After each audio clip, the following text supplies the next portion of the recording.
This is Scott the Fix-It Guy. Our goal with our videos is to empower you to be able to do the repairs on your own and save a whole lot of money and also get that great feeling of having fixed it by yourself. This is a really quick and easy fix for a oven door that doesn't close all the way, so the light kind of stays on and some of the heat escapes. It's very easy to do this. It'll just take you a couple of minutes. Just need a couple of washcloths to do this. It works for almost all oven doors.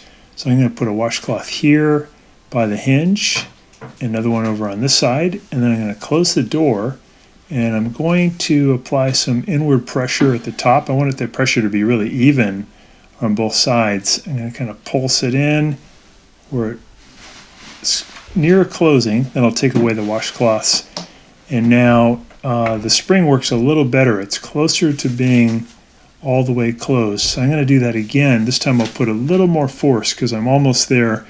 I just have to go a little further. It is wise to do this a little bit at a time, and you can apply more inward force if needed. So I need to go a little further in. You can see I increased how far I'm going in by about 1/2 inch. Now I'm going to remove the little washcloths, and then I'll see if it's going to close better. Yeah, there we go. So now the light will turn on and the heat won't escape. It's super easy. Just take you a couple of minutes. So you put the washcloths in there by the hinge and then close the door and try to give it inward pressure at the top, but nice and even on both sides. And then when you remove those washcloths, it'll close properly and your oven will be back to working good.